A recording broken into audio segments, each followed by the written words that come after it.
Assalamualaikum warahmatullahi wabarakatuh. Halo semuanya, kami dari kelompok 1 Farmasi D akan membahas tentang evaluasi keamanan uji praklinik. Kelompok kami terdiri dari Fitari Magfiratul Lutfi, Elok Salsabila, Fadilatul Hasanah, Adiba Mumtaz, dan Miranda Ayu Margareta. Yuk simak penjelasan singkat kami. Sebuah perusahaan farmasi sedang mengembangkan obat anti kanker baru. Sebelum masuk tahap uji klinik, dilakukanlah uji praklinik untuk memastikan keamanan, termasuk uji toksisitas akut dan subkronik pada hewan percobaan. Namun, hasil menunjukkan adanya penurunan berat badan signifikan serta kerusakan organ ginjal pada tikus setelah 14 hari pemberian obat. Bagaimana analisis dan tindak lanjutnya? Yuk kita bahas bersama. Apa yang harus dilakukan oleh peneliti untuk mengevaluasi lebih lanjut toksisitas obat tersebut? Penurunan berat badan dan kerusakan ginjal pada tikus setelah 14 hari pemberian obat anti kanker baru menunjukkan toksisitas serius. Penelitian harus dihentikan sementara untuk nekropsi, pemeriksaan histopatologis organ vital, serta analisis darah dan urin guna menilai fungsi ginjal. Jika efek hanya muncul pada dosis tinggi, perlu studi rentang dosis untuk menentukan ambang aman atau NOEL. Tahap lanjutan mencakup uji toksisitas berulang dosis 28-90 hari sesuai OECD TG 407 dan 408 dengan kelompok pemulihan, analisis toksikokinetik, dan studi mekanistik. Hasilnya menentukan dosis aman, organ target toksik, dan menjadi dasar laporan praklinik ke BPOM sebelum uji klinik.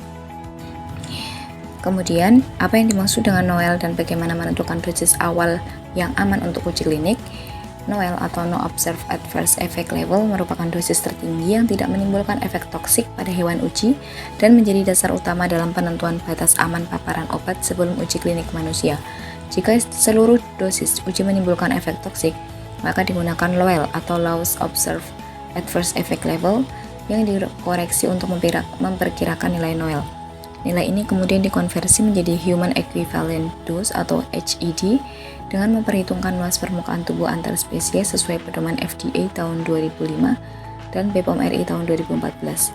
HED selanjutnya dikalikan dengan faktor keamanan 100 kali, yaitu 10 kali untuk perbedaan antar spesies dan 10 kali untuk variasi individu manusia, guna memperoleh MRSD atau Maximum Recommended Starting Dose, yaitu dosis awal aman untuk uji klinik fase 1.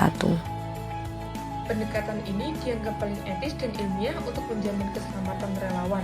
Namun, pada obat dengan potensi toksik tinggi seperti anti kanker yang memiliki indeks terapeutik sempit, pendekatan berbasis NOEL biasanya dilengkapi dengan label atau minimal anticipated biological effect level dan analisis farmakokinetik farmakodinamik.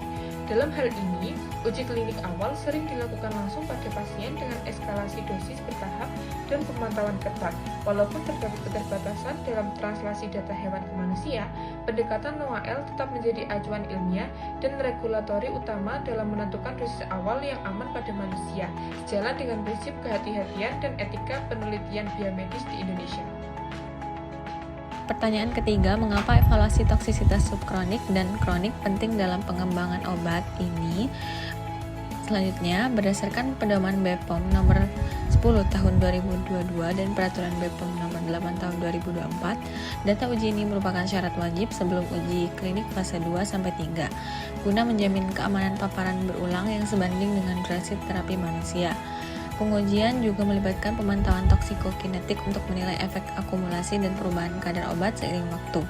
Dari sisi ilmiah dan regulatori, evaluasi ini memastikan margin keamanan yang memadai, meminimalkan risiko toksisitas serius, serta menjadi dasar strategis dalam mitigasi risiko dan kelayakan klinik sebelum obat dilanjutkan ke tahap pengembangan manusia.